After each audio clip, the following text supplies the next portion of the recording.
molto নাকি molta? যদি উদাহরণ দিই ব্যাপারটার বুঝতে সুবিধা হবে। ফাহিদ আ molta fame। আমার বেলা বললাম যে ফাহিদ আ molta fame। আবার যদি অন্যদিকে আরেকটা উদাহরণ দেই, ফাহিদ এ molto bello। ফাহিদ আমি এইখানের মধ্যে একই, কিন্তু প্রথম বাক্যে আমরা ব্যবহার করলাম molta fame, অন্যদিকে সেকেন্ড বাক্যের মধ্যে molto bello। কিন্তু কেন? যদি না জানেন, আজকের এই 2 মিনিটের গ্রামাটিক্যাল ক্লাস আপনার জন্য। চলুন শুরু করা যাক।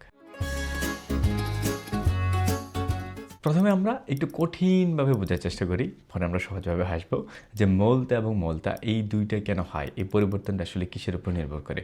তারপর আমরা সহজ উদাহরণ সহ শেখার চেষ্টা করব। খুব সহজ সিম্পল একটা ব্যাপার। যদি কঠিনভাবে বলি, যখন কোনো বাক্যে molto অ্যাডভার্ব হিসেবে থাকে, ক্রিয়া বিশেষণ হিসেবে থাকে, তখন তার কোনো পরিবর্তন হয় না। এটা ছেলে হোক মেয়ে হোক সব সময় একই থাকে। যেমন আমরা যে প্রথম উদাহরণটা দিছিলাম, ফাহিদ এ molto bello। এটা যদি আমরা একটা মেয়ের বেলায় দিই যে ফাহিদ একটা ছেলে, আমি ছেলে, এই জন্য আমি এখানে molto ব্যবহার করছি। যখন আমরা মেয়ের বেলায় দিব, সেম একই রকম moltoই থাকবে। যেমন মারিয়া এ molto bella, যে মারিয়ার বেলায় সেই moltoই রয়ে গেছে, বেল্লা এবং বেল্লার পরিবর্তন হয়েছে। আমাদের আজকে চিন্তা হচ্ছে শুধুমাত্র molto নিয়ে, কিন্তু এখানে moltoই রয়ে গেছে। এর কারণ এইখানের মধ্যে moltoটা অ্যাডভার্ব হিসেবে ব্যবহার করছি, এই জন্য। আরেকটা যদি উদাহরণ দিই, ফাহিদ corre molto, আমি অনেক দৌড়াই বা ফাহিদ অনেক দৌড়ায়, এখানের মধ্যে moltoই আছে। যে আমরা মারিয়ার বেলায় করি সেম, মারিয়া corre molto, যে মারিয়া অনেক বেশি দৌড়ায়, তো এইখানের মধ্যে moltoই রয়ে গেছে। যে ছেলে নাকি মেয়ে, ফাহিদ নাকি মারিয়া, ওইটা ম্যাটার করতেছে না, যেটা অ্যাডভার্ব হিসেবে আছে, এই জন্য এটার কোনো পরিবর্তন হয় নাই। সহজভাবে এখন আমরা শিখি। আমরা শুধুমাত্র চিন্তা করব যে molto molta molti কখন হয় এই ব্যাপারটা, তাহলে বাকি সময় শুধুমাত্র অপরিবর্তিত থাকবে, যে molto moltiই থাকবে, এটার কোনো পরিবর্তন হবে না। তো কখন molta molta molti হয়?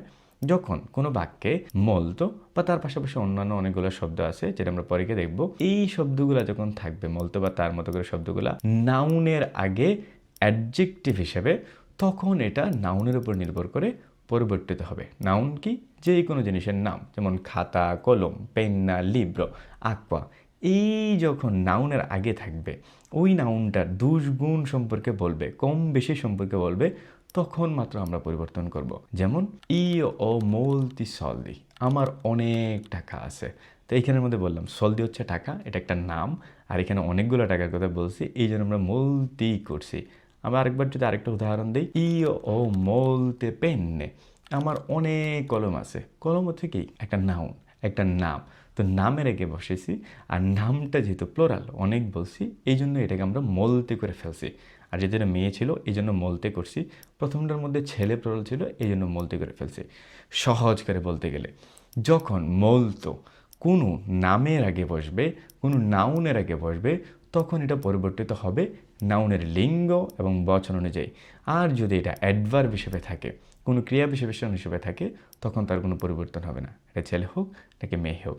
এখন আসি যে moltoর মধ্যে কোন কোন শব্দগুলো সাধারণত আমরা অনেক বেশি ব্যবহার করি আর এগুলোর পরিবর্তনও হয়। আমরা যে শব্দগুলো বেশি ব্যবহার করি moltoর মতো করে, molto, quanto, tanto, troppo, poco, এই শব্দগুলো, আরও অনেকগুলো শব্দ আছে, কিন্তু সাধারণত এই শব্দগুলো ব্যবহার করি। তো এই শব্দগুলোর কাজও সেম moltoর মতো করে হয়।